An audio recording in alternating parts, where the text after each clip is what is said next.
ഇന്ത്യയിലെ വഖഫ് സ്വത്തുകളുമായി ബന്ധപ്പെട്ട് നുണപ്രചരണങ്ങൾ വ്യാപകമായി നടന്നുകൊണ്ടിരിക്കുന്ന ഒരു സാഹചര്യത്തിലാണ് നമ്മളുള്ളത്. കേന്ദ്ര സർക്കാരിന്റെ വഖഫ് ഭേദഗതി ബില്ലുമായി സഹായിക്കുവാനാണ് സംഘപരിവാറിന്റെ ഇത്തരത്തിലുള്ള വ്യാജ പ്രചരണങ്ങൾ ഉപകരിക്കുന്നത്. ഈ സാഹചര്യത്തില് നമ്മൾ വഖഫിനെ കുറിച്ചും ഇസ്ലാമിലെ വഖഫ് സ്വത്തുകളെ കുറിച്ചും അതുപോലെ തന്നെ വഖഫ് നിയമങ്ങളെ കുറിച്ചും അതിന്റെ സാഹചര്യവും ചരിത്രവും പരിശോധിക്കാനാണ് ശ്രമിക്കുന്നത്. യഥാർത്ഥത്തിൽ ഇസ്ലാമിന്റെ ഓരോ സാങ്കേതിക പദങ്ങളെയും ഭീകരവൽക്കരിച്ചുകൊണ്ടിരിക്കുന്ന ഒരു കാലമാണിത്. ജിഹാദിനെ കുറിച്ച് ആദ്യം ഭീകരവൽക്കരിച്ചു, അതുപോലെ തന്നെ ഖിലാഫത്തിനെ കുറിച്ച് ഭീകരവൽക്കരിച്ചു. അങ്ങനെ ഇസ്ലാമിന്റെ സാങ്കേതിക പദങ്ങളെ കുറിച്ച് ദഅവത്തിനെ കുറിച്ച് ലവ് ജിഹാദ് എന്ന് പറഞ്ഞുകൊണ്ട് ഭീകരവൽക്കരിച്ചു.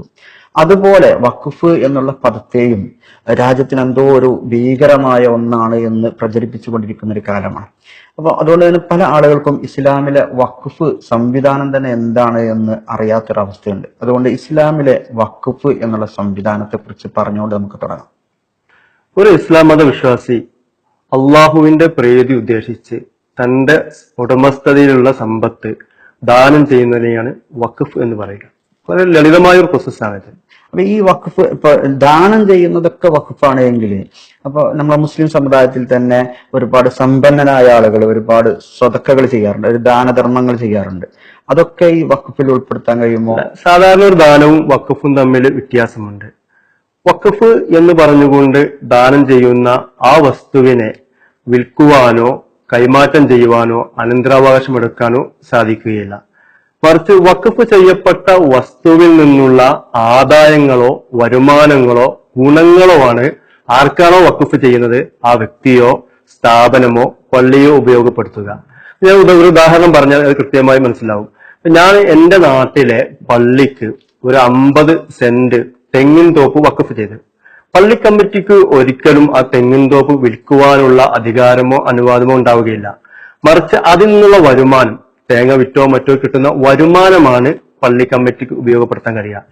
എന്നാൽ ഒരാൾ ഈ തെങ്ങിൻ തോപ്പ് 50 സെന്റ് തെങ്ങിൻ തോപ്പ് തന്നെ ദാനമായിട്ടാണ് പള്ളി കമ്മിറ്റിക്ക് നൽകുന്നതെങ്കിൽ പള്ളി കമ്മിറ്റിക്ക് ആവശ്യമുള്ള സന്ദർഭങ്ങൾ പള്ളി വികസിപ്പിക്കുകയോ ഒക്കെ ചെയ്യുന്ന സന്ദർഭങ്ങളിൽ ആ തെങ്ങിൻ തോപ്പ് വിൽക്കുവാനുള്ള അനുവാദം കിട്ടും, അധികാരം ഉണ്ടാവും എന്നുള്ളതാണ്. ഒരു വഖഫ് ചെയ്തപ്പെട്ടൊരു വസ്തു ആ വഖഫ് ചെയ്ത ആൾക്ക് തന്നെ അത് പിന്നീട് പിൻവലിക്കാനോ വിൽക്കുവാനോ അനന്തരമായി കൊടുക്കുവാനോ ദാനമായി കൊടുക്കാനോ ഒന്നും നൽകാതെ വഖഫ് എല്ലാ കാലവും ആ അടിസ്ഥാന വസ്തു നിലനിർത്തും. ഇതാണ് വഖഫും ദാനവും തമ്മിലുള്ള വ്യത്യാസം. നമ്മളിപ്പോ വിവാദമായ കേരളത്തിൽ വിവാദമായ ഒന്നാണ് മുനമ്പം വഖഫ് ഭൂമി എന്ന് പറയുന്നത്. ഇതും ഈ ദാനവും വഖഫും തമ്മിലുള്ള വ്യത്യാസത്തിലാണ് വിവാദമാകാൻ കാരണം. സത്താർ സേട്ട് ഫാറൂഖ് കോളേജിന് ആ മുനമ്പത്തെ ഭൂമി ദാനമായിട്ടാണ് നൽകിയതെങ്കിൽ അത് തീർച്ചയായും ഫാറൂഖ് കോളേജിന് അവിടെ വികസനാവശ്യാർത്ഥം അവിടുത്തെ ഭൂമി വിൽക്കുകയോ കൈമാറുകയോ ചെയ്യാം. പക്ഷേ സത്താർ സേട്ട് നൽകിയ പ്രമാണത്തിൽ ഭൂമിയുടെ രേഖയിൽ കൃത്യമായി രേഖപ്പെടുത്തിയിട്ടുണ്ട് ഇത് വഖഫ് ആയിട്ടാണ് ഫാറൂഖ് കോളേജിൽ നൽകുന്നത്. അതോടുകൂടി നിയമം മാറി. വഖഫ് ആയതുകൊണ്ട് അത് ലഭിച്ച ഫാറൂഖ് കോളേജിൽ വിൽക്കുവാനോ കൈമാറാനുള്ള യാതൊരു അവകാശം ഉണ്ടായിരിക്കില്ല. ഇനി വഖഫ് നൽകിയ സത്താർ സേട്ടിന്റെ കുടുംബത്തിലെ ഒരാൾക്കും ആ വഖഫ് പിൻവലിക്കാനും കഴിയില്ല. വഖഫിന്റെ ബേസ് എന്ന് പറഞ്ഞു once a waqf is always a waqf. ഒരിക്കൽ ഒരു വസ്തു വഖഫ് ചെയ്ത് കഴിഞ്ഞാൽ അത് പിൽക്കാലത്തേക്കും വഖഫായിരിക്കും എന്നുള്ളതാണ്. പിന്നീട് വിൽക്കാനൊന്നും കഴിയില്ല, വിൽക്കാനോ കൈമാറാനോ ഒരു അനന്തരാവകാശമായി നൽകാൻ ഒന്നും കഴിയില്ല. അതിൽ നിന്നുള്ള വരുമാനം ആ വഖഫ് എന്തുദ്ദേശമുള്ള വഖഫ് ചെയ്ത് അത്തരം ആവശ്യങ്ങൾക്ക് ഉപയോഗിക്കാം. അപ്പൊ ഈ വഖഫിന്റെ കാര്യം പറഞ്ഞപ്പോ ഉദാഹരണം പള്ളി മദ്രസ പള്ളികൾക്കൊക്കെയാണല്ലോ വഖഫ് സാധാരണയായിട്ട് നമ്മൾ കേട്ടിട്ടുള്ളത്. യഥാർത്ഥത്തിൽ ഇസ്ലാമിന്റെ വഖഫ് സംവിധാനം പള്ളികൾക്ക് മാത്രം ഉള്ളതാണോ? പള്ളികൾക്ക് വേണ്ടി മാത്രമാണോ? നമ്മളൊരു ബഹുസ്വര സമൂഹത്തിലാണ്. ഹിന്ദുക്കളുണ്ട്, ഇവിടെ മുസ്ലിങ്ങളുണ്ട്, ക്രിസ്ത്യാനികളുണ്ട്. വഖഫിനെ കുറിച്ച് ഒരുപാട് തെറ്റിദ്ധാരണകളുണ്ട്. അതിലൊന്നാണ് മുസ്ലിങ്ങളുടെ സ്വത്ത് മുസ്ലിങ്ങൾക്ക് മാത്രം ഉപയോഗിക്കാൻ വേണ്ടിയുള്ളതാണ് വഖഫ് എന്നുള്ളത്. അത് തെറ്റിദ്ധാരണയാണ്. തീർച്ചയായും വഖഫിന്റെ ലക്ഷ്യങ്ങളിലൊന്ന് മുസ്ലിം ശാക്തീകരണം തന്നെയാണ്. എന്നാൽ അത് മാത്രമല്ല, മുഴുവൻ ജനങ്ങൾക്കും ഉപകാരപ്രദമുള്ള പ്രൊജക്ടുകൾക്ക് വഖഫ് നൽകാവുന്നതാണ്. ഇന്ത്യയിലെ വഖഫിനായി നമ്മൾ എടുത്ത് പരിശോധിക്കുമ്പോൾ 3 തരത്തിലുള്ള വഖഫ് കാണാം. ഒന്ന് നമുക്ക് നേരത്തെ പറഞ്ഞ പോലെ ദീനി സ്ഥാപനങ്ങൾക്ക് നൽകുന്ന വഖഫാണ്. നമുക്കൊക്കെ സുപരിചിതമാണ്. നമ്മുടെ നാട്ടിലെ പള്ളികൾക്ക്, മദ്രസകൾക്ക്, മതപാഠശാലകൾക്കൊക്കെ നൽകുന്ന വഖഫ്. ഇത് നമുക്ക് ദീനി വഖഫ് എന്ന് വേണമെങ്കിൽ പറയാം. രണ്ടാമതൊരു വഖഫുണ്ട്. അത് പ്രൈവറ്റ് വഖഫ് എന്നോ ഫാമിലി വഖഫ് എന്നോ ഒക്കെ പറയാവുന്നത്. അത് ഒരാള് തന്റെ മുഴുവൻ സ്വത്തും അനന്തരാവകാശമായി വിട്ടുകൊടുക്കാതെ അതിൽ നിന്ന് ഒരു സ്പെഷ്യൽ ഒരു പ്രത്യേക പ്രോപ്പർട്ടി അദ്ദേഹത്തിന്റെ കുടുംബത്തിലെ ആളുകൾക്ക് വേണ്ടി വഖഫ് ചെയ്യും. അത് പലതരത്തിലാവാം. ഒരു പക്ഷേ അത് വലിയ വരുമാനമുള്ള ഒരു സ്വത്താവാം. അതുകൊണ്ട് അത് പ്രത്യേകം ആളുകൾക്ക് മാത്രം കിട്ടണ്ട, അത് എല്ലാവർക്കും കിട്ടട്ടെ എന്ന ലക്ഷ്യമാർത്താവാം. ഇനി ചിലപ്പോൾ തന്റെ തന്നെ ഫാമിലി വരാനൊക്കെ സാധ്യതയുള്ള യത്തീമുകളും വിധവകളുമായ ആളുകൾക്കുള്ള വരുമാനം ആവട്ടെ എന്ന് പറഞ്ഞ് അത് തന്നെ പ്രത്യേകം സൂചിപ്പിച്ചുകൊണ്ട് വഖഫ് ചെയ്തവരുണ്ട്. ഇതിന്റെ ഒരു അടിസ്ഥാനം എന്ന് പറഞ്ഞത് സ്വഹാബികള് അവരുടെ കാലത്ത് അവരുടെ കുടുംബങ്ങളിലെ ദരിദ്രരായ ആളുകൾക്ക് വേണ്ടി ഈത്തപ്പനത്തോട്ടങ്ങളൊക്കെ വഖഫ് ചെയ്തിരുന്നു. ആ ഒരു മാതൃകയാണ് ഈ ഫാമിലി വഖഫിനുള്ളത്. അപ്പൊ അതും ഒരു വഖഫാണ്. ഇനി മൂന്നാമതൊരു വഖഫ് ഉണ്ട്, അതിനെ നമ്മൾ പബ്ലിക് വഖഫ് എന്നൊക്കെ പറയാവുന്നത്. ഇസ്ലാം നന്മ എന്ന് കരുതുന്ന ഏതൊരു കാര്യത്തിനും ഏതൊരു പ്രൊജക്ടിനും നൽകാവുന്ന ഒരു വഖഫ്. നമ്മള് ഇപ്പൊ ഒരു നാട്ടിലെ പെയിൻ ആൻഡ് പാലിയേറ്റീവ് ഹിന്ദുക്കളും മുസ്ലിങ്ങളും ക്രിസ്ത്യാനികളും മതമുള്ളവരും ഇല്ലാത്തവർക്കൊക്കെ ഉപകരിക്കുന്നത്. ആ പെയിൻ ആൻഡ് പാലിയേറ്റീവിന് വേണ്ടി ഒരാൾക്ക് സ്ഥലം വഖഫ് ചെയ്യാം, പെയിൻ ആൻഡ് പാലിയേറ്റീവ് സെന്റർ ഉണ്ടാക്കി കൊടുക്കാം, അതിലെ ഡോക്ടർക്കും രോഗികൾക്കും ഒക്കെ ചെലവിനും മരുന്നിനും ആവശ്യമായ വരുമാനം ഉണ്ടാക്കുന്നതിന് വേണ്ടി കച്ചവട സ്ഥാപനങ്ങൾക്ക് വഖഫ് ചെയ്യാം. ഇങ്ങനെ ഒരു വഖഫും ഉണ്ട്. അപ്പോ പറഞ്ഞു വരുന്നത് നമ്മുടെ ഈ ഒരു ബഹുസ്വര രാഷ്ട്രമായ ഇന്ത്യയിലാണെങ്കിലും എവിടെയാണെങ്കിലും ഈ മുസ്ലിങ്ങൾക്ക് മാത്രമല്ല, അപ്പോ മൊത്തത്തിൽ എല്ലാ സമുദായത്തിൽപ്പെട്ട ഹിന്ദുക്കളും ക്രിസ്ത്യാനികളും ഒക്കെ ജീവിക്കുന്ന എല്ലാവർക്കും ഉപകാരപ്പെടുന്ന രീതിയിലുള്ള ഹോസ്പിറ്റല്, അതുപോലെ തന്നെ കുടിവെള്ള പദ്ധതികള്, ഇത്തരം കാര്യങ്ങൾക്കൊക്കെ വഖഫ് ചെയ്യാം എന്നുള്ളതാണ്. അതെ അതെ. അങ്ങനെ വല്ലതും ഇന്ത്യ രാജ്യത്ത് നമുക്ക് എടുത്തു പറയാൻ പറ്റുന്ന എന്തെങ്കിലും വഖഫ്? ഇന്ത്യയിൽ തന്നെ ഒട്ടേറെ വഖഫുകൾ ഇങ്ങനെ പൊതുജനങ്ങൾക്ക് ഉപയോഗിക്കാവുന്നതുണ്ട്. ഇന്ത്യയിൽ ഒരുപാട് ആർട്സ് ആൻഡ് സയൻസ് കോളേജുകൾ പിന്നെ വഖഫ് സ്വത്തിലാക്കുന്നത്. നമ്മൾ തന്നെ നേരത്തെ വിവാദമാണെന്ന് പറഞ്ഞ ഫാറൂഖ് കോളേജ്, ഈ ഫാറൂഖ് കോളേജിന് മുനമ്പം ഭൂമി വഖഫ് ചെയ്ത് സർക്കാർ സെക്രട്ടറി. ഈ ഫാറൂഖ് കോളേജ് പഠിക്കുന്നത് ആരാണ്? ഈ നാട്ടിലെ ഹിന്ദുക്കളും മുസ്ലിങ്ങളും ക്രിസ്ത്യാനികളും ഒക്കെ ഫാറൂഖ് കോളേജ് പഠിക്കുന്നുണ്ട്. ആ പഠിക്കുന്ന കുട്ടികൾക്ക് ആ മുനമ്പം വഖഫ് ഭൂമിയിൽ നിന്ന് വരുമാനമുണ്ടെങ്കിൽ ഈ ഫാറൂഖ് കോളേജിലെ ലൈബ്രറി സ്ഥാപിക്കാനോ ലബോറട്ടറി സ്ഥാപിക്കാനോ പുതിയ ക്ലാസ് റൂം എടുക്കാനൊക്കെയാണ് ആ പണം ഉപയോഗിക്കുക. ആ ക്ലാസ് റൂമും ലബോറട്ടറിയും ലൈബ്രറിയും ഒക്കെ ഉപയോഗപ്പെടുത്തുന്നത് ഇവിടുത്തെ എല്ലാ വിഭാഗം ആളുകളാണ്. ഇനി മറ്റൊരു ഉദാഹരണം നമുക്ക് എല്ലാവർക്കും സുപരിചിതമായി കുടിവെള്ള പദ്ധതികളും. ഒരുപാട് കുടിവെള്ള പദ്ധതികൾ വഖഫ് ഭൂമിയിൽ കാണാൻ കഴിയും. കുടിവെള്ള ക്ഷാമം അനുഭവിക്കുന്ന കുറെ കുടുംബങ്ങൾക്ക് ഒരു മുസ്ലിം വിശ്വാസപ്രകാരം സ്വന്തം ഭൂമിയിൽ കിണർ കുഴിച്ച് കുടിവെള്ള സൗകര്യം ഒരുക്കുന്നു. അത് ആ കുടിവെള്ള ക്ഷാമം അനുഭവിക്കുന്ന ആരൊക്കെയാണ് അവർക്കെല്ലാം അത് ഉപയോഗിക്കാം. ഇങ്ങനെ ഇസ്ലാമിക ലോകത്തേക്ക് നോക്കുകയാണെങ്കിൽ ഒരുപാട് വഖഫുകൾ ഇങ്ങനെ പബ്ലിക് വഖഫായി കാണാൻ കഴിയും. ഇന്ത്യയിൽ തന്നെ ചില വഖഫ് ബോർഡുകൾക്ക് കീഴിൽ ഹോസ്പിറ്റലുകളും ക്ലിനിക്കുകളും ഉണ്ട്. അപ്പൊ നമ്മുടെ ചാരിറ്റി പ്രവർത്തനങ്ങൾക്ക് ഒക്കെ വഖഫ് അല്ലെ? ചാരിറ്റി പ്രവർത്തനം തന്നെ തുടങ്ങുന്നത് വഖഫ് സംവിധാനങ്ങളിലൂടെയാണ്. അതെ അതെ അതെ. ഇന്നിപ്പോ നമ്മള് ജനക്ഷേമ പ്രവർത്തനങ്ങള് ക്ഷേമ പദ്ധതികളൊക്കെ ഇന്ന് ലോകത്ത് നടത്തുന്ന ഏറ്റവും വലിയ ഏജൻസിയാണ് ഭരണകൂടമാണ്. അതെ അതെ. പണ്ട് കാലത്തും അങ്ങനെ തന്നെയാണ്. രാജാക്കന്മാർ ഭരിക്കലായാലും നാടുവാഴികളായാലും സുൽത്താൻമാരായാലും ഭരണകൂടമാണ് ആ നാട്ടിലെ ജനങ്ങൾക്ക് വേണ്ട ഹോസ്പിറ്റലുകൾ, റോഡുകൾ, പാലങ്ങള്, ലൈബ്രറികള്, സത്രങ്ങളൊക്കെ നിർമ്മിച്ചിരുന്നത്. എന്നാൽ ഈ ഭരണകൂടങ്ങൾ മാത്രം ജനക്ഷേമം നടത്തുക, ജനക്ഷേമ പദ്ധതികൾ നടത്തുക എന്നൊരു സാമൂഹ്യ ഭാവനയെ പൊളിച്ചെഴുതിയ ഒരു ഇസ്ലാമിക സങ്കല്പം കൂടിയാണ് വഖഫ് എന്ന് പറയുന്നത്. ഒരേ സമയം ഭരണകൂടം ജനക്ഷേമ ചാരിറ്റി പ്രവർത്തനങ്ങൾ നടത്തുന്നതോടൊപ്പം തന്നെ വ്യക്തിക്കും വ്യക്തികളുടെ കൂട്ടായ്മകൾക്കും ഇത് ചെയ്യാനൊരു അവസരം ഒരുക്കുകയാണ് ഇസ്ലാമിലെ വഖഫ് ചെയ്തിട്ടുള്ളത്. അതുകൊണ്ട് തന്നെ മുസ്ലിം രാജ്യങ്ങളൊക്കെ നമ്മൾ സഞ്ചരിച്ചാല് ഇസ്ലാമിക വഖഫിൽ നിന്നും അതിന്റെ മൂലധനമാക്കിയിട്ടുള്ള യൂണിവേഴ്സിറ്റികൾ കാണാൻ കഴിയും, വലിയ വലിയ ഹോസ്പിറ്റൽ സംവിധാനങ്ങൾ കാണാൻ കഴിയും. ചില സ്ഥലങ്ങളൊക്കെ റോഡുകളും പാലങ്ങളും നിർമ്മിച്ചത് തന്നെ ആളുകൾ ഇങ്ങനെ വഖഫായി കൊടുത്ത സ്വത്തിൽ നിന്നാണ് കാണാൻ കഴിയും. അപ്പൊ ഇത് ഇസ്ലാമിന്റെ വഖഫ് എന്ന് പറയുന്നത് ഭരണകൂടത്തിന് പുറമേയുള്ള നമുക്ക് നോൺ ഗവൺമെന്റ് ഓർഗനൈസേഷൻ NGO എന്നൊക്കെ പറയുന്ന രീതിയിൽ ഗവൺമെന്റേതര ക്ഷേമ പദ്ധതികളുടെ ലോകത്തിലൊരു തുടക്കം പോലും ഈ വഖഫാണെന്ന് കാണാൻ കഴിയും. ഇപ്പൊ തുർക്കി ഏറ്റവും കൂടുതൽ കാലം ഉണ്ടായിരുന്ന ഖിലാഫത്താണ് ഓട്ടോമൻ സാമ്രാജ്യത്വം എന്ന് പറയുന്ന ഉസ്മാനിയ ഖിലാഫത്ത്. ഉസ്മാനിയ ഖിലാഫത്തിന്റെ കീഴിൽ വിവിധ സ്ഥലങ്ങളിൽ ഈ വഖഫിന്റെ വിശാലവും വലിയ പ്രൊജക്ടുകൾ ഉണ്ടായിരുന്നു. ഒരുപക്ഷെ ഗവൺമെന്റ് പദ്ധതികളുടെ സമാന്തരമെന്ന് പറയാവുന്ന നേരത്തെ പറഞ്ഞ പോലെ യൂണിവേഴ്സിറ്റികളും കോളേജുകളും ഹോസ്പിറ്റലുകളും ഒക്കെ നടത്തുന്ന സംവിധാനങ്ങളെ ഇതാണ് യൂറോപ്യന്മാർ കാണുന്നത്. അത് യൂറോപ്യന്മാർക്ക് പരിചയമുള്ള ജനക്ഷേമ പദ്ധതികൾ എന്ന് പറയുന്നത് ഗവൺമെന്റ് നടത്തുന്നത് മാത്രമാണ്. പ്രത്യേകിച്ച് ഇന്ത്യ അടക്കം വന്ന ആഫ്രിക്കയിലും ഏഷ്യയിലും യൂറോപ്പിലും എല്ലാം ഫ്യൂഡലിസം എന്നുള്ള കാലം ജന്മിത്തമാണ് നിൽക്കുന്നത്. സ്വത്ത് മുഴുവൻ ജന്മിയുടേതാണ്, അല്ലെങ്കിൽ ഭരണകൂടത്തിന്റേതാണ്. സാധാരണക്കാർക്ക് സ്വത്തില്ലായിരുന്നു.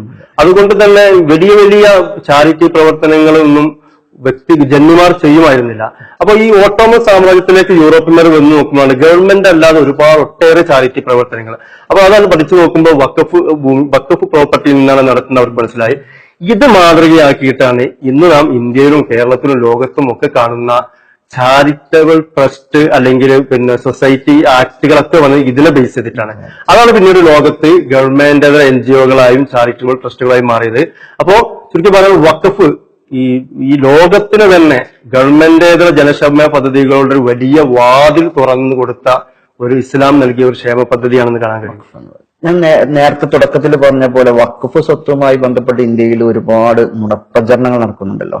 ആ നുണപ്രചരണങ്ങളിൽ വളരെ കൗതുകമുള്ള ഒരു നുണയാണ് ഇന്ത്യയിലെ ബഹുഭൂരിപക്ഷം വഖഫ് സ്വത്തും ഡൽഹി സുൽത്താൻമാരും അതുപോലെ തന്നെ മുഗൾ ഭരണാധികാരികളും പതിച്ചു നൽകിയതാണ്. ഇന്ത്യയുടെ ഭൂമി തന്നെ പതിച്ചു നൽകിയത് വഖഫ് സ്വത്താക്കിയതാണ് എന്നുള്ള ഒരു നുണപ്രചരണം സോഷ്യൽ മീഡിയയിലൊക്കെ സജീവമായി നടന്നു. അതിന്റെ യാഥാർത്ഥ്യം സംഘപരിവാർ ശക്തികൾ വ്യാപകമായി ഉപയോഗിക്കുന്ന പ്രചാരണങ്ങളിൽ ഒന്നാണ് ഇന്ത്യയിലെ വഖഫ് സ്വത്തുകളിൽ ബഹുഭൂരിപക്ഷവും ഡൽഹി സുൽത്താൻമാരും മുഗളന്മാരും നൽകിയതാണെന്നത്.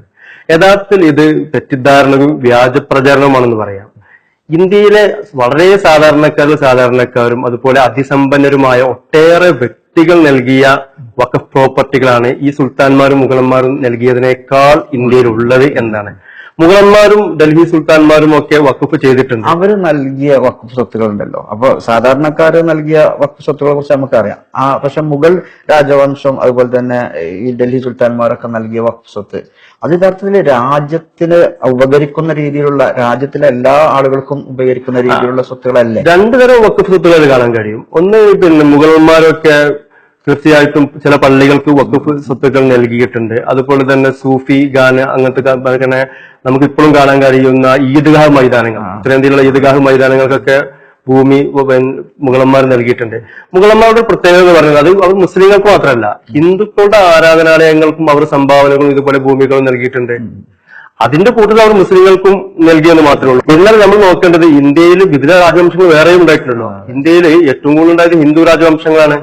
ഹിന്ദു രാജവംശങ്ങള് അവരുടെ ആരാധനാലയങ്ങളായ ക്ഷേത്രങ്ങൾക്കും മറ്റു ആരാധനകൾക്കും ധാരാളം ഭൂമി പതിച്ചു നൽകി നമുക്ക് കാണാൻ കഴിയും. പിന്നെ ഇവിടെ ക്രിസ്ത്യൻ ഭരണകൂടം ഉണ്ടായിട്ടുണ്ട്. ബ്രിട്ടീഷുകാരുടെ ഒരു 190 വർഷം ക്രിസ്ത്യാനികളോട് ഭരിച്ചിട്ടുണ്ട്. ബ്രിട്ടീഷുകാരുടെ ഭരണകാലത്തെ കുറിച്ച് പറയാറുണ്ട്. ബ്രിട്ടീഷുകാര് ക്രിസ്ത്യാനികൾക്ക് മിഷണറി പ്രവർത്തനത്തിന് വേണ്ടിയൊക്കെ ഭൂമി പതിച്ചു നൽകിയിരുന്നു എന്നുള്ളത്. അതിൽ നമ്മൾ പ്രധാനമായിട്ട് ചർച്ചയിൽ മനസ്സിലാക്കേണ്ടത് മുഗൾ ഭരണകൂടവും ബ്രിട്ടീഷ് ഭരണകൂടം തമ്മിലും ഒട്ടേറെ വ്യത്യാസമുണ്ട് എന്നുള്ളതാണ്.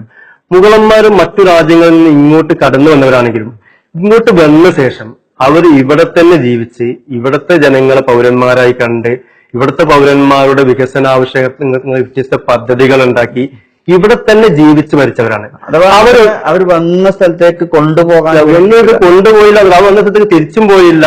ഒരു സ്വത്തും വിദേശത്തേക്ക് കടത്തുക എന്നൊരു പരിപാടി, അവരുടെ സ്വന്തം രാജ്യങ്ങളെ കടത്തിക്കൊണ്ടുപോവുക, വിഭവങ്ങൾ ഇവിടുന്ന് അങ്ങോട്ട് കൊണ്ടുപോവുക എന്നുള്ളത് മുഗൾ ഭരണകൂടത്തിൽ ഉണ്ടായിട്ടില്ല.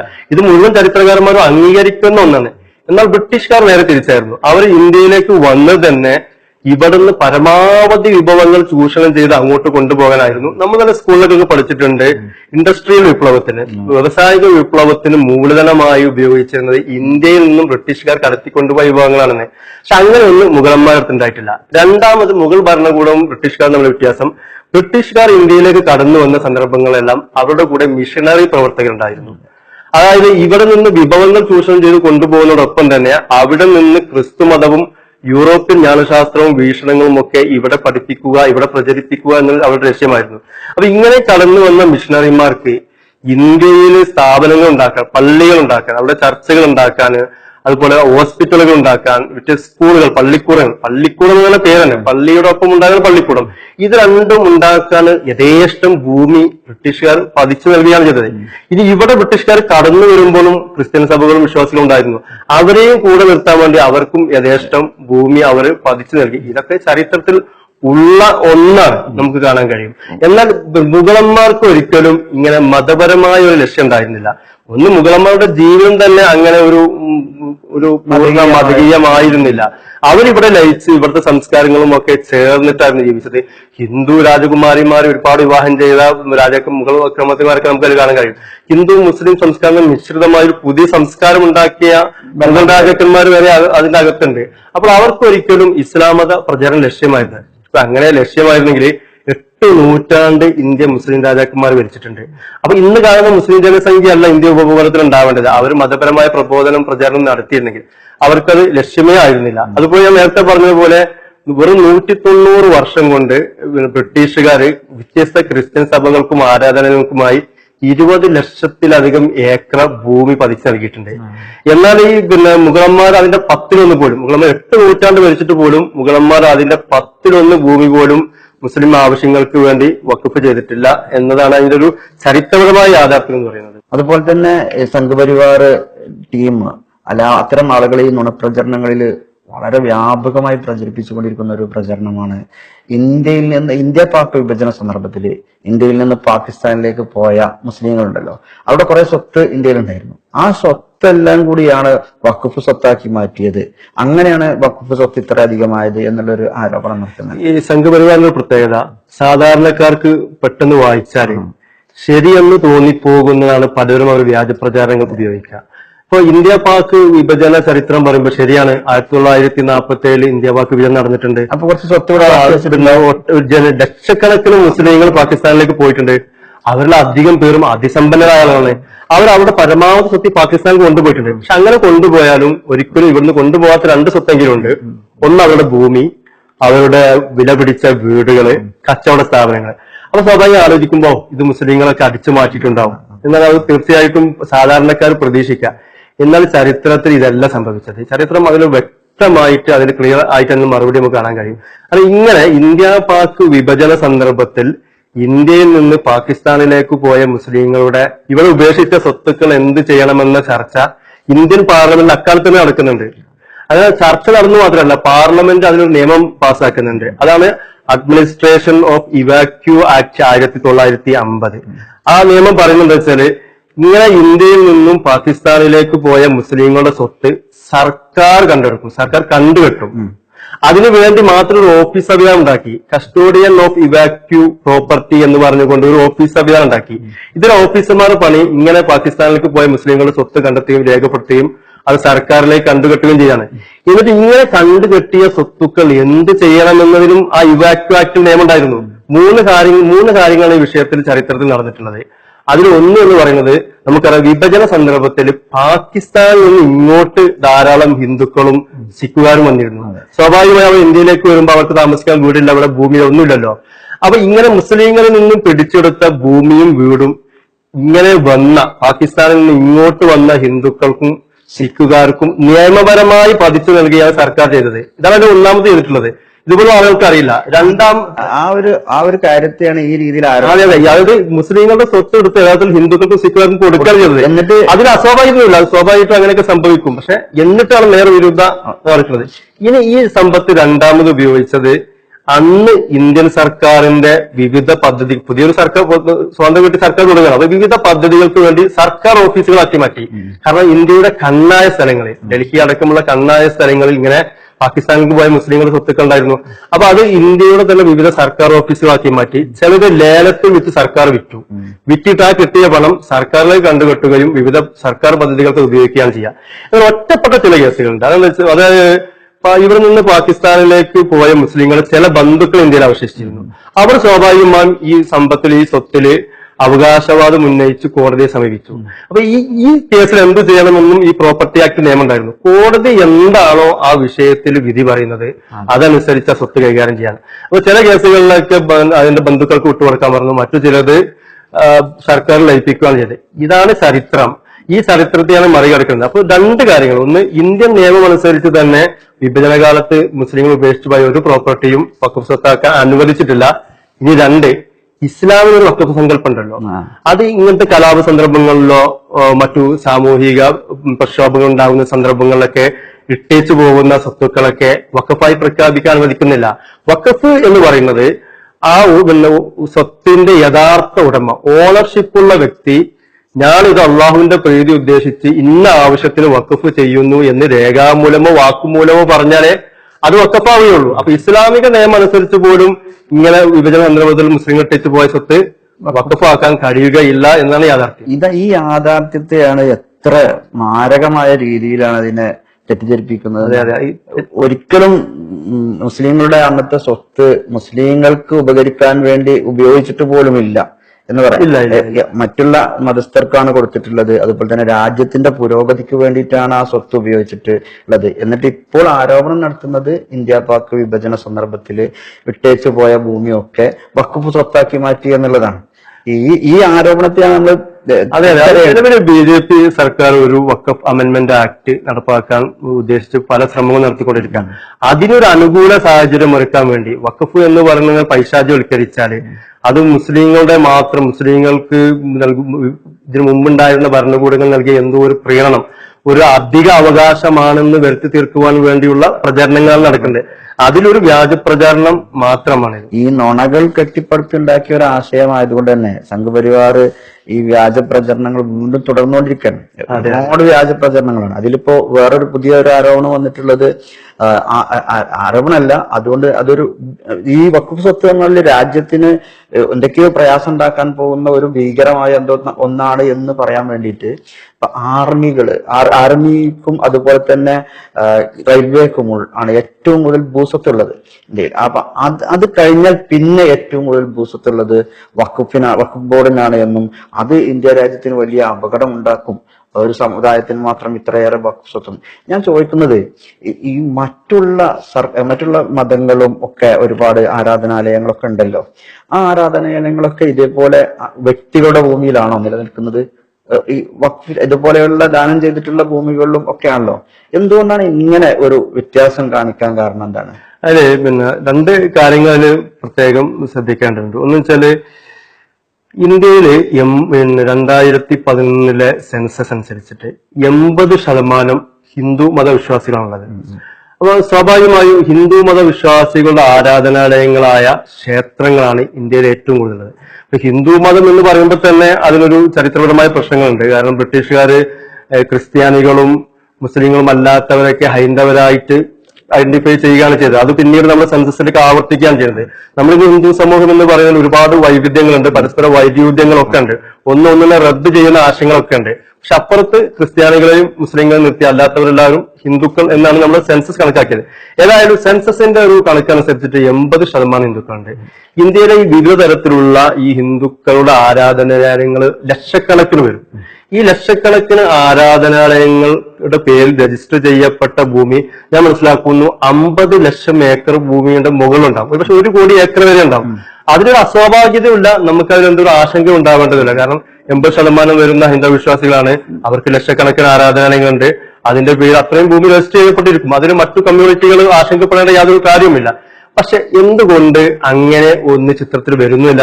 അതാണ് ഇത്രയേറെ ആരാധനാലയങ്ങളുണ്ട്, എന്നിട്ടും അതുപോലെ തന്നെ ഇത്രയേറെ ഭൂമി, നമുക്ക് കണക്ക് കൂട്ടാൻ പറ്റാത്തത്ര ഭൂമിയും അവരുടെ കൈകളിലുണ്ട്.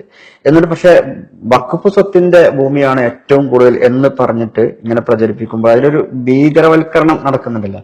അപ്പൊ എന്തുകൊണ്ടാണ് പിന്നെ ഇവരുടെ സ്വത്ത് ഇങ്ങനെ കണക്കാക്കി വെക്കാൻ കഴിയാത്തത്, രേഖയിൽ ഇല്ലാത്തത് എന്താണ്? അതിന്റെ മനസ്സിലാക്കേണ്ടത്, ഇന്ത്യയില് മുസ്ലിങ്ങളുടെ വഖഫ് സ്വത്തുകൾ കണക്കാക്കുന്ന, അത് രജിസ്റ്റർ ചെയ്യുന്ന ഒരു ഏജൻസിയാണ് വഖഫ് ബോർഡ് എന്ന് പറയുന്നത്. അത്തരമൊരു ഏജൻസി മറ്റു മതവിഭാഗങ്ങൾക്കൊന്നും ഇല്ല എന്നുള്ളതാണ്. അപ്പം ഞാൻ നേരത്തെ പറഞ്ഞു, 1 കോടി ഏക്കർ വരെ ഹിന്ദു മതവിശ്വാസികളുടെ ക്ഷേത്രങ്ങൾക്കും ആരാധനകൾക്കും മഠങ്ങൾക്കുമായിട്ടൊക്കെ ഇന്ത്യയിലുടനീളമായി ഉണ്ടാവാം. പക്ഷെ അതൊന്നും ഒരു പഞ്ചായത്ത് തലത്തിലോ അല്ലെങ്കിൽ ഒരു ജില്ലാ തലത്തിലോ സംസ്ഥാന തലത്തിലോ പോലും ഏകീകരിച്ച് രജിസ്റ്റർ ചെയ്യുകയോ കണക്ക് നോക്കുകയോ ചെയ്യുന്നില്ല.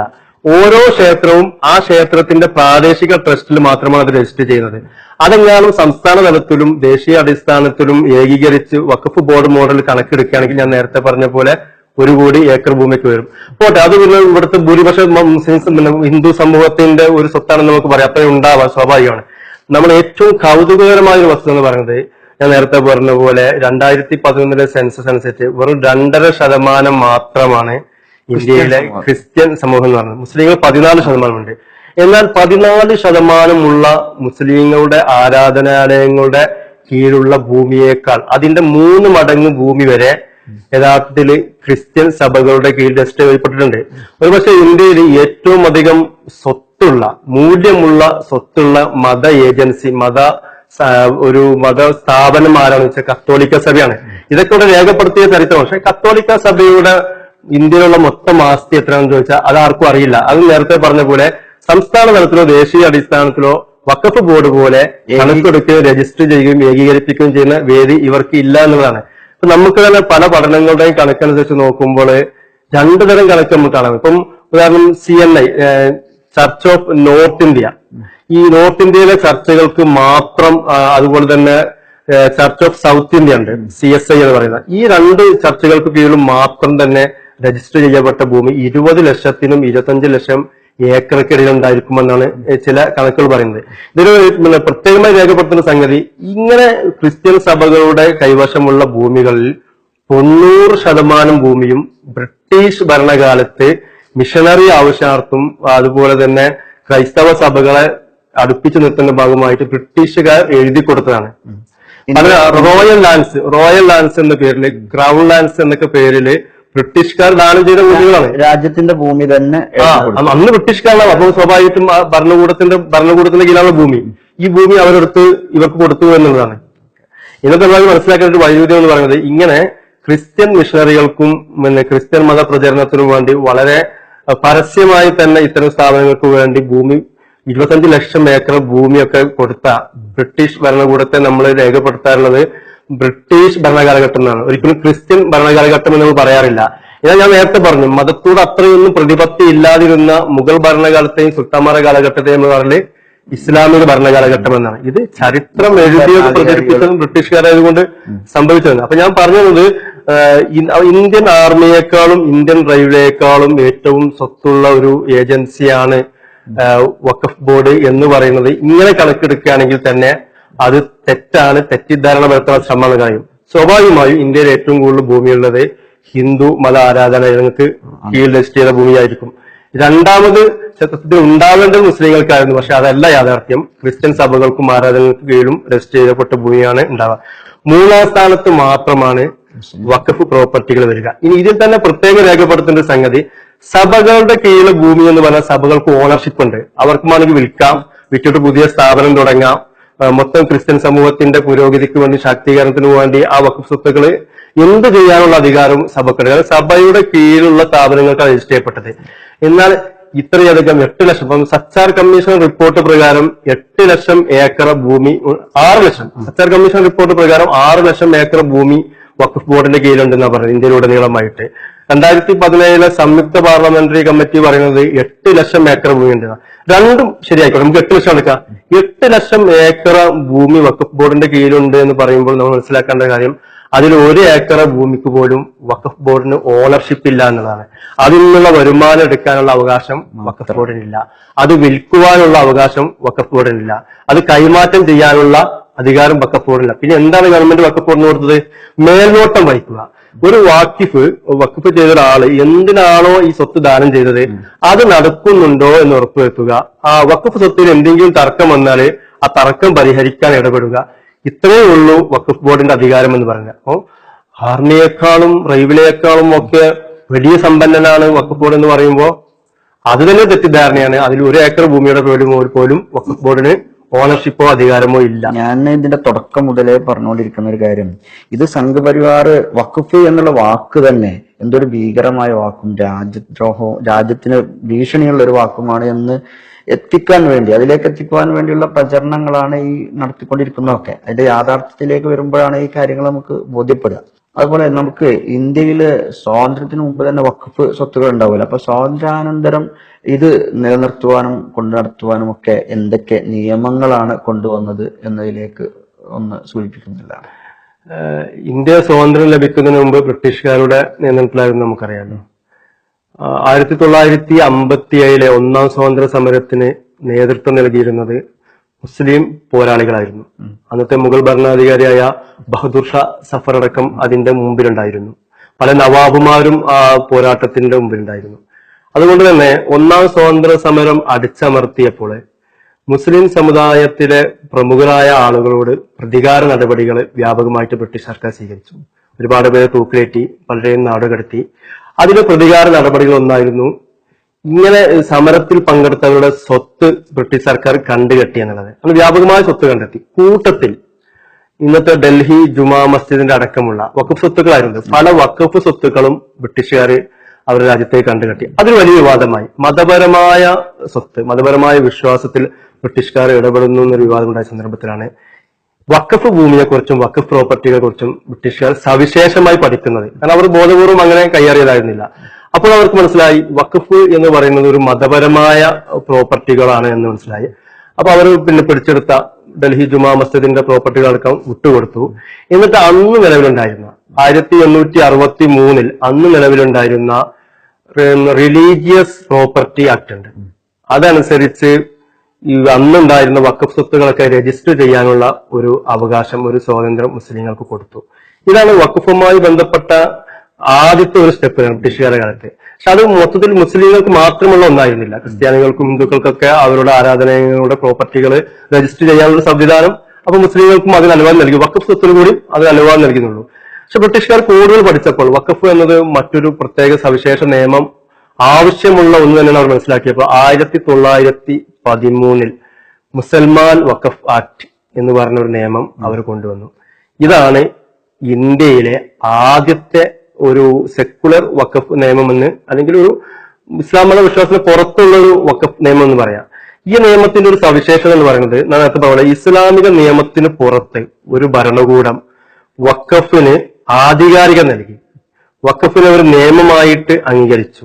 അതായത് ഒരാൾക്ക് സ്വത്ത് വഖഫ് ചെയ്യാം. വഖഫ് ചെയ്ത് കഴിഞ്ഞാൽ അത് വിൽക്കാനോ അതുപോലെ തന്നെ അത് അനന്തരമെടുക്കാനോ ദാനം ചെയ്യാനൊന്നും പാടില്ലാത്തൊരു സ്വത്താകുന്നു. എക്കാലത്തും വഖഫായി നിൽക്കേണ്ട. ഞാൻ പറഞ്ഞു once a waqf is always a waqf. ഒരിക്കൽ വഖഫ് ചെയ്ത സ്വത്ത് കാലാകാലം വഖഫായിരിക്കും എന്ന് പറയുന്ന വഖഫിന്റെ അടിസ്ഥാന തത്വത്തെ ബ്രിട്ടീഷുകാർ അംഗീകരിച്ചു. ഇസ്ലാമിന്റെ വഖഫുമായി ബന്ധപ്പെട്ടുള്ള നിയമത്തിൽ തന്നെ ഈ നിയമം അംഗീകരിച്ചിട്ടുണ്ട്. അത് അതിന്റെ ബേസിൽ അംഗീകരിച്ചു. അപ്പം ഒരുപാട് പോരായ്മകളും പരിമിതികളും ഉണ്ടായിരുന്നു. കാരണം വഖഫിന്റെ പല സംഗതികളും അംഗീകരിച്ചിരുന്നില്ല. രണ്ട്, ബ്രിട്ടീഷ് ഭരണകൂടം തന്നെ ആ നിയമം നടപ്പാക്കുമ്പോൾ അത് ഇന്ത്യയിലെ പല ഭാഗങ്ങളിലും അത് ബാധകമായിരുന്നില്ല.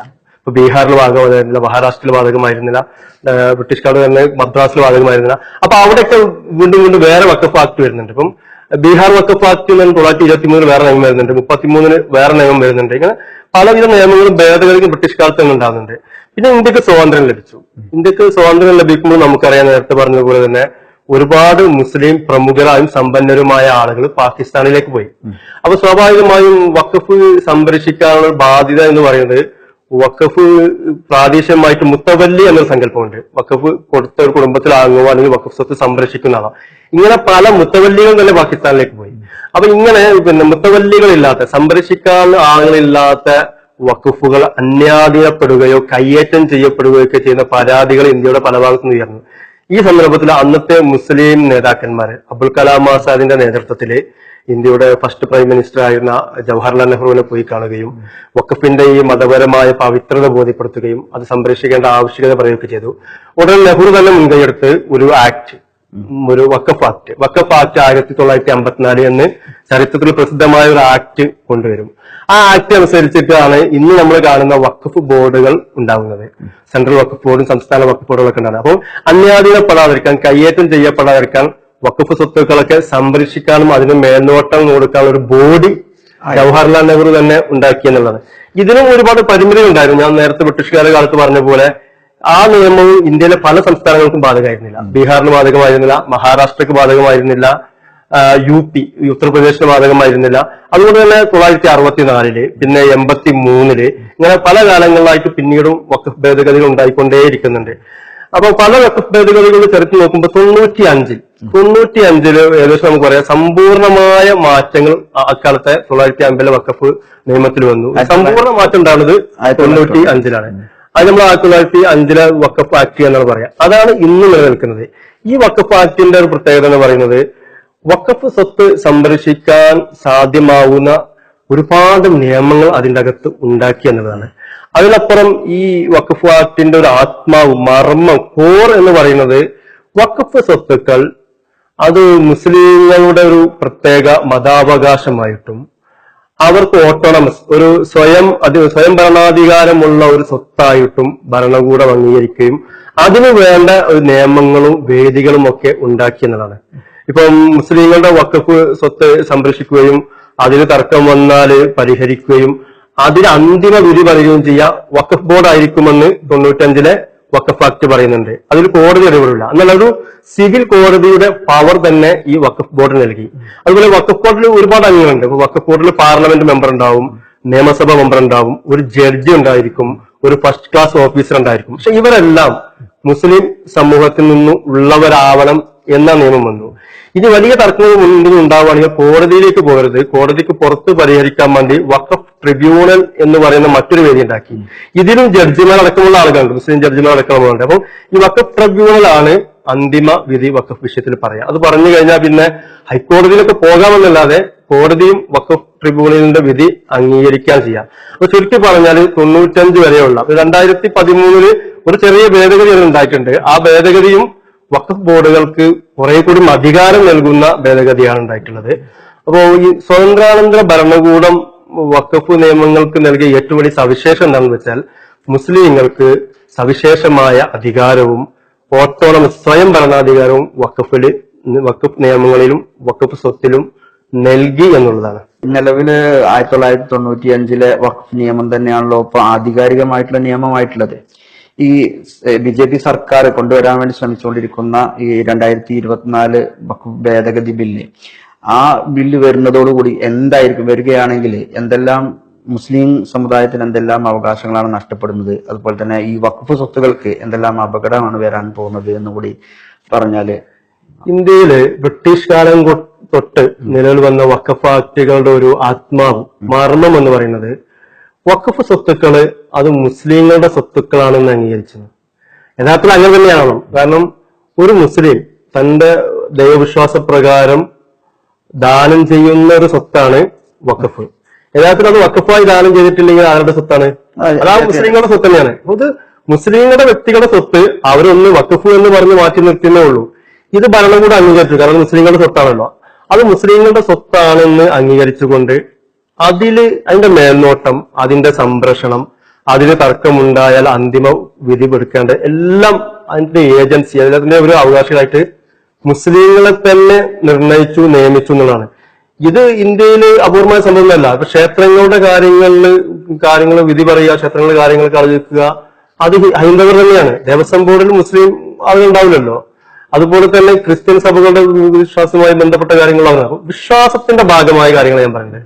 അപ്പൊ വഖഫ് എന്നത് വിശ്വാസത്തിന്റെ ഭാഗമാണെന്ന് ഇന്ത്യൻ ഗവൺമെന്റ് അംഗീകരിച്ച സ്ഥിതിക്ക് അതിന്റെ ഒരു ഓട്ടോണമസ്, ഒരു സ്വയംഭരണാധികാരം മുസ്ലിങ്ങൾക്ക് തന്നെ നൽകി എന്നുള്ളതാണ് 54 മുതൽ 95 2013 ഭേദഗതിയിലടക്കം ചെയ്തിട്ടുള്ളതാണ്.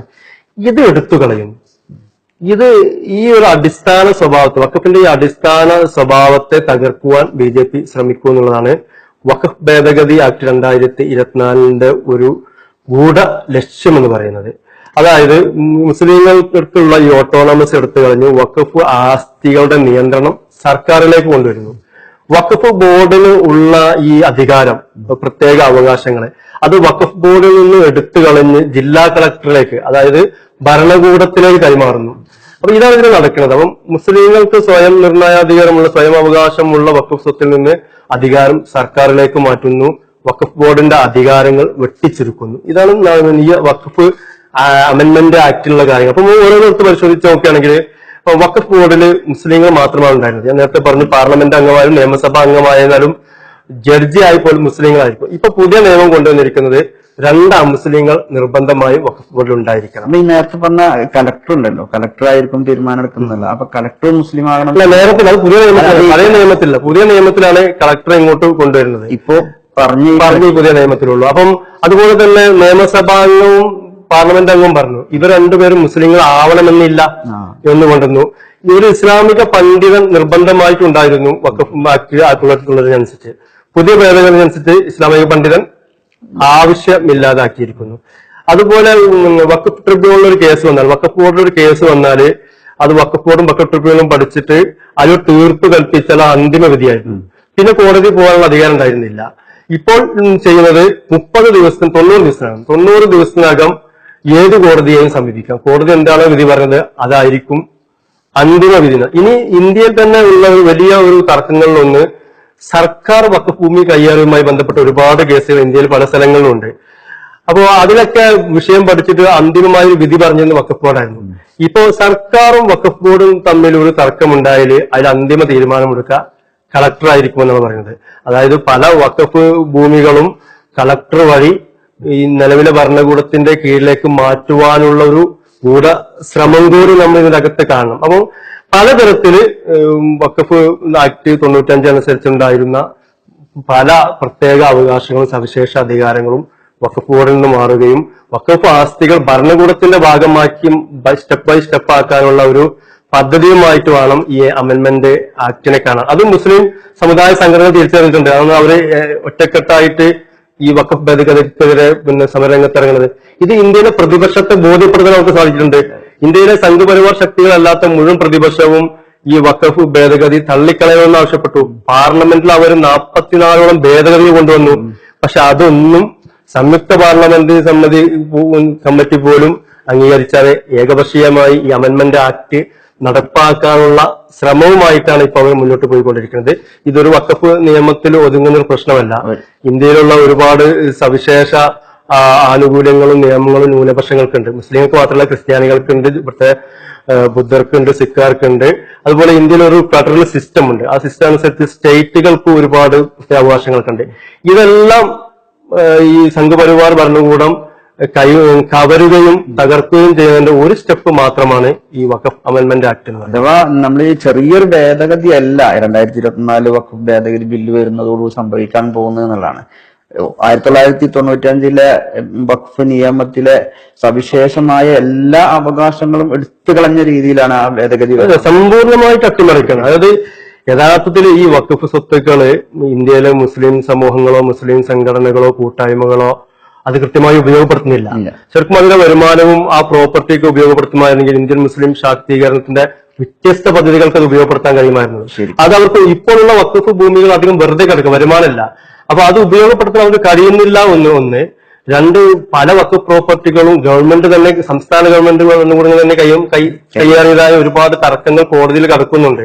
പക്ഷെ എന്നിട്ട് പോലും ഇതെങ്ങാനും മുസ്ലിം ശാക്തീകരണത്തിന് ഉപകാരപ്പെട്ടാലോ എന്നൊരു പേടിയും ഭയവും കൊണ്ടുകൂടിയാണ് സംഘപരിവാർ ശക്തികള് നിലവിൽ മുസ്ലിങ്ങൾക്ക് ഓട്ടോണമസ് അധികാരമുള്ള ഈ വഖഫ് നിയമത്തെ അട്ടിമറിക്കാനുള്ള ശ്രമം നടത്തും. നമ്മളിപ്പോ ഈ പറഞ്ഞതിലൊക്കെ എല്ലാ വഖഫ് നിയമങ്ങളിലും മുസ്ലിങ്ങൾക്ക് ഒരു സ്വയംഭരണാധികാരം ഉണ്ടല്ലോ. ആ സ്വയംഭരണാധികാരമാണല്ലോ ഇപ്പോ ഇല്ലാതാകുന്നത്. അതിന്റെ യഥാർത്ഥ മർമ്മം അതായിരുന്നല്ലോ വഖഫ് നിയമങ്ങളുടെയൊക്കെ. അപ്പോ ഇപ്പൊ സംഘപരിവാർ തെറ്റിദ്ധരിപ്പിച്ചുകൊണ്ടിരിക്കുന്ന ഒരു കാര്യം, ഇതൊക്കെ മുൻകാല സർക്കാരുകൾ മുസ്ലിം പ്രീണനത്തിന്റെ ഭാഗമായിട്ട് കൊണ്ടുവന്ന സ്വയംഭരണാധികാരങ്ങൾ അവർക്ക് കൊടുത്തതാണ്. അതുകൊണ്ട് ആ ഒരു സ്വയംഭരണാധികാരം മാത്രം, സർക്കാരുകൾ മുസ്ലിങ്ങളെ പ്രീണിപ്പിക്കാൻ വേണ്ടിയിട്ട് കൊടുത്ത ആ സ്വയംഭരണാധികാരം മാത്രമാണ് ഈ 2024 ഭേദഗതി ബില്ലിലൂടെ ഇല്ലാതാക്കാൻ പോകുന്നത് എന്നുള്ളതാണ്. ഇതിന്റെ യാഥാർത്ഥ്യം എന്താണ്?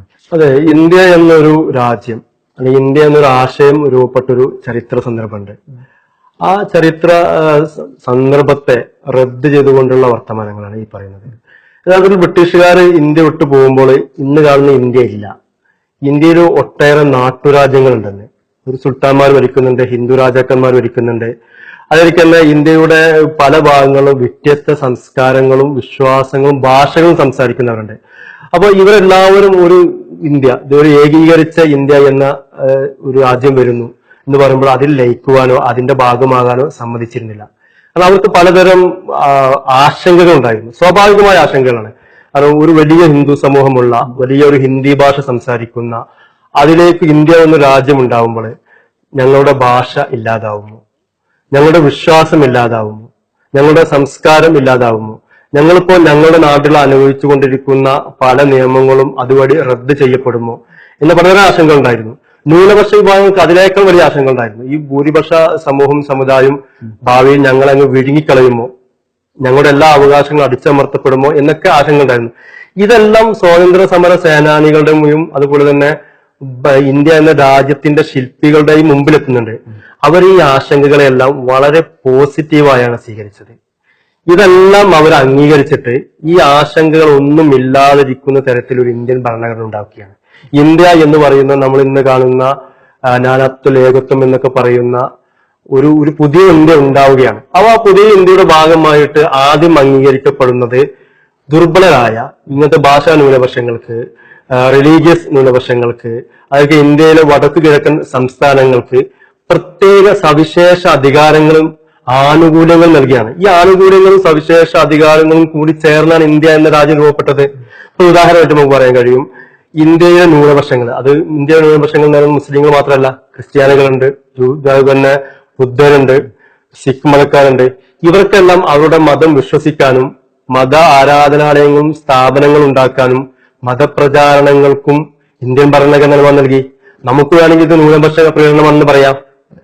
ഇനി ഇത് മത റിലീജിയസ് മൈനോറിറ്റിക്ക് മാത്രമല്ല, ഭാഷ ന്യൂനപക്ഷങ്ങളുണ്ട് ഇന്ത്യയിൽ. ഭാഷാ ന്യൂനപക്ഷം ഒരു സ്റ്റേറ്റില് അതിന്റെ ഔദ്യോഗിക ഭാഷ സംസാരിക്കാതെ ആളുകളുണ്ടാവും, അവരെ ഭാഷാ ന്യൂനപക്ഷം എന്ന് പറയും. അപ്പൊ കേരളത്തില് തുളു, തമിഴൊക്കെ സംസാരിക്കുന്ന ആളുകളുണ്ട്. ഇവർക്ക് ഭരണഘടന വരെ അവകാശങ്ങൾ നൽകുന്നുണ്ട്. അത് കേരളത്തിൽ ഇപ്പോൾ സംസ്ഥാന സർക്കാർ ഇതിന്റെ വിദ്യാഭ്യാസ വകുപ്പ് സ്കൂൾക്ക് മലയാളത്തിൽ പുസ്തകം അച്ചടിച്ച് നൽകുമ്പോൾ ആ പുസ്തകങ്ങളൊക്കെ തുളു ഭാഷയിലും തമിഴ് ഭാഷയിലും ഇവർക്ക് അച്ചടിച്ച് നൽകണം. അവർക്ക് തുളു ഭാഷയിലും തമിഴ് ഭാഷയിലുമുള്ള സ്കൂളുകൾ ഉണ്ടാക്കി കൊടുക്കണം. അങ്ങനത്തെ അധ്യാപകർ നിശ്ചയിക്കണം. ഇത് ഭരണകൂടത്തിൽ നിന്ന് അവർക്ക് കിട്ടേണ്ട അവകാശമാണ്. ഇത് ഭരണകൂടം അവർക്ക് നൽകിയതാണ്. നമുക്ക് വേണമെങ്കിൽ ഇതൊരു അവരോട് നടത്തുന്ന പ്രീണനമാണെന്ന് പറയാം. ഇത് അങ്ങനെ. ഇനി പട്ടികജാതി പട്ടികവർഗക്കാർ ചരിത്രപരമായി പല അർത്ഥത്തിലും അടിച്ചമർത്തപ്പെട്ട ആളുകളായിരുന്നവരെ അവരെ അധികാരത്തിലേക്ക് കൊണ്ടുവരുന്നതിന്റെ ഭാഗം, അധികാരത്തിന്റെ ഭാഗമാക്കുന്നതിന്റെ ഭാഗമായിട്ട് നിയമസഭയിലും ലോകസഭയിലുമൊക്കെ അവർക്ക് സംവരണം നൽകി. ശരിക്കും അവരോട് മുഴുവൻ ഇന്ത്യക്കാരെ പോലും മത്സരിച്ച് ജയിച്ചോളൂ എന്ന് പറഞ്ഞാൽ മതിയോ? ഇതെന്തോ പ്രീണനമാണല്ലോ, പട്ടികജാതിക്കാർക്കും പട്ടികവർഗക്കാർക്കും പ്രീണനമാണെന്ന് നമുക്ക് പറയാം. അതല്ല, ഇന്ത്യ എന്ന ആശയം രൂപപ്പെട്ട ചരിത്രം അറിയുന്നവർക്ക് ഇതിനൊന്നും പ്രീണനം എന്ന് പറയാൻ പറ്റില്ല. ഇനി വടക്കു കിഴക്കൻ സംസ്ഥാനങ്ങൾ ഞാൻ പറഞ്ഞു, ഈ ഓട്ടോണമസ് ആണ് വലിയ പ്രശ്നം. പലതരം ഓട്ടോണമസ് അധികാരങ്ങളുള്ള സംസ്ഥാനങ്ങളാണ് ഇന്ത്യയുടെ വടക്കു കിഴക്കൻ സംസ്ഥാനങ്ങൾ എന്ന് പറയുന്നത്. ഇപ്പൊ നാഗാലാൻഡ്, ഇന്ത്യയിൽ മൊത്തമായി ഒരു ലാൻഡ് നിയമമുണ്ട്.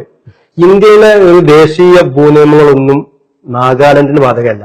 നാഗാലാൻഡിൽ അവിടെയുള്ള ഒരു ഭൂനിയമമുണ്ട്. നാഗാലാൻഡിന് പുറത്തുള്ള ഒരാൾക്കും അവിടെ ചെന്നിട്ട് ഭൂമി വിലക്ക് വാങ്ങാൻ കഴിയില്ല. നാഗാലാൻഡിന്റെ പ്രത്യേക നിയമങ്ങളുണ്ട്. ഇതേപോലെ നമുക്ക് മിസോറാം, അസം, മണിപ്പൂർ ഇങ്ങനെ കുറച്ച് വടക്കു കിഴക്കൻ സംസ്ഥാനങ്ങളിലെല്ലാം വേറെയും കുറെ നിയമങ്ങൾ. അപ്പൊ ADS എന്ന നിയമമുണ്ട്. അതായത് ഓട്ടോണമസ് ഡിസ്ട്രിക്ട് കൗൺസിൽസ്.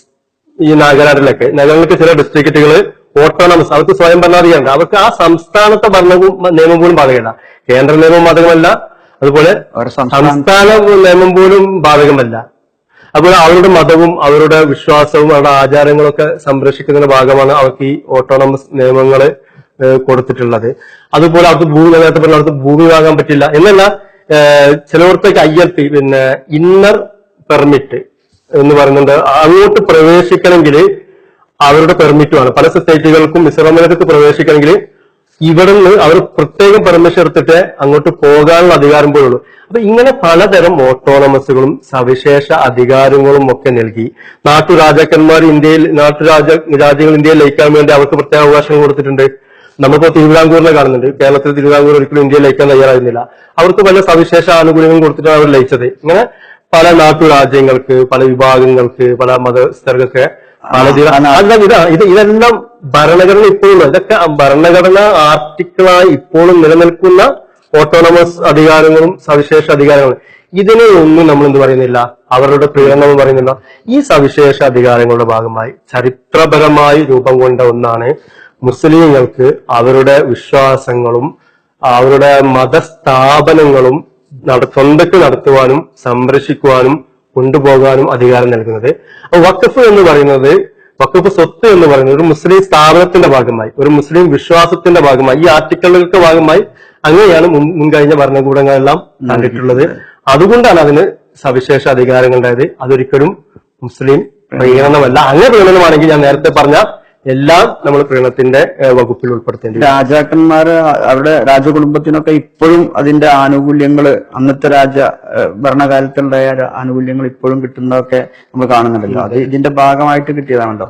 അപ്പൊ ഇത് മാത്രമല്ല, നമ്മൾ യഥാർത്ഥത്തിൽ വഖഫ് സ്വത്ത് എന്ന് പറയുന്നത് ഒരു മുസ്ലിം അവന്റെ സ്വത്തിൽ നിന്ന് എടുത്തു കൊടുത്ത ഒരു ഭൂമിയാണല്ലോ, അല്ലെങ്കിൽ ഒരു വസ്തുവാണല്ലോ. അതിനുള്ള സ്വയം അവകാശമാണ് ഈ ഗവൺമെന്റ് കൊടുക്കുന്നത്. അല്ലാതെ ഗവൺമെന്റ് കൊടുത്ത ഒരു ഭൂമിയിൽ നിന്നുള്ളതല്ലല്ലോ. അതെ അതെ അതെ. അപ്പൊ അതുകൊണ്ട് തന്നെ ഇത് യഥാർത്ഥത്തില് വഖഫ് ഭേദഗതി ബില്ല് എന്നൊക്കെ പറയുന്ന ഈ 2024 ബില്ല് എന്നൊക്കെ പറയുന്നത് ഒരു മുസ്ലിം സമുദായത്തിൽ മാത്രം നിലനിൽക്കുന്ന അല്ലെങ്കിൽ നിർത്തിവെക്കുന്ന അതോടുകൂടി അവസാനിപ്പിക്കുന്ന സംഘപരിവാറിന്റെ ഒരു ലക്ഷ്യമല്ല എന്നാണല്ലോ ഇപ്പൊ ഈ പറഞ്ഞു വന്നത്. കാരണം നേരത്തെ പറഞ്ഞ ന്യൂനപക്ഷങ്ങൾക്കും അതുപോലെ തന്നെ ഭാഷാ ന്യൂനപക്ഷങ്ങൾക്കും ഒക്കെ കൊടുത്തിട്ടുള്ള അവകാശങ്ങളൊക്കെ പടിപടിയായി ഇല്ലാതാക്കുന്നതിന്റെ ഭാഗമായിട്ടാണ്. ഈ സവിശേഷ സാഹചര്യത്തിൽ രൂപപ്പെട്ട ഒന്നായിരുന്നു കാശ്മീർ ഉണ്ടായിരുന്ന പ്രത്യേക അവകാശങ്ങൾ, അത് എടുത്തു പറഞ്ഞു. പക്ഷെ അതേ അവകാശങ്ങൾ നാഗാലാൻഡും മിസോറാം അരുണാചൽ പ്രദേശും ഇവിടെ ഉണ്ട്. അതൊക്കെ ഏത് കാലത്തും എടുത്തു കളയാം. ഇപ്പോൾ അവർക്ക് അത് എടുത്തു കളയെന്ന് പറയുന്നില്ലെങ്കിൽ പോലും ഭാവിയിൽ അത് എടുത്തു കളയാം. അതൊക്കെ കൂട്ടി വായിക്കുമ്പോഴാണ് ഇത് യഥാർത്ഥത്തിൽ ഒരു മുസ്ലിം പ്രശ്നം മാത്രമല്ല, ഇത് സംഘപരിവാർ സ്വപ്നം കാണുന്ന ഒരു രാജ്യം. അവിടെ ആശയങ്ങൾ മാത്രമുള്ള, ആ ആശയങ്ങൾ വിശ്വസിക്കുന്നവർ മാത്രമുള്ളവർക്ക് പ്രവേശനമുള്ള ഒരു രാജ്യം. ആ രാജ്യത്തിലേക്കുള്ള അവരുടെ നടത്തം അല്ലെങ്കിൽ അവരുടെ യാത്രയിലെ ഒരു പ്രവർത്തനം മാത്രമാണ് ഈ വഖഫ് ഭേദഗതി ബില്ല് അല്ലെങ്കിൽ മുസ്ലിങ്ങളുടെ അവകാശങ്ങൾ അതിൽ നിന്ന് എടുത്തു കളയുക എന്നുള്ളത്. അപ്പൊ അതുകൊണ്ട് തന്നെ വഖഫ് ഭേദഗതി ബില്ല് ഇത് മുസ്ലിങ്ങളിൽ നിന്ന് തുടങ്ങി മുസ്ലിങ്ങളിൽ അവസാനിക്കാൻ പോകുന്ന ഒന്നല്ല. അത് മറ്റുള്ള നേരത്തെ പറഞ്ഞ എല്ലാ അവകാശങ്ങളെയും തട്ടിമാറ്റുന്ന ഒന്നാണ്. അതുകൊണ്ട് തന്നെ എനിക്ക് തോന്നുന്നു ഈ വഖഫ് ഭേദഗതി ബില്ല് വരുന്നതിനെ പ്രതിഷേധിക്കാൻ മുസ്ലിങ്ങൾ മാത്രമല്ല, നന്മയിൽ അധിഷ്ഠിതമായിട്ടുള്ള, നന്മയെ വിശ്വസിക്കുന്ന അല്ലെങ്കിൽ ഈ രാജ്യത്തെ ഇന്ത്യയുടെ ആശയം, ഇന്ത്യയുടെ ബഹുസ്വരതയൊക്കെ കാത്തു സംരക്ഷിക്കാൻ ആഗ്രഹിക്കുന്ന എല്ലാ ആളുകളും ഒരുമിച്ച് നിന്നിട്ട് പ്രതിരോധിക്കേണ്ട അല്ലെങ്കിൽ പ്രതിഷേധിക്കേണ്ട ഒന്നാണ് ഈ വഖഫ് ഭേദഗതി ബില്ലിനെതിരെയുള്ള ഈ പ്രതിഷേധത്തിൽ എല്ലാവരും അണിചേരണമെന്നുള്ള. കാരണം അവിടെയൊക്കെ അവകാശങ്ങളിലേക്കാണ് ഇത് കടന്നു വരാൻ പോകുന്നത് എന്നുള്ളത് ഒരു യാഥാർത്ഥ്യമാണ്.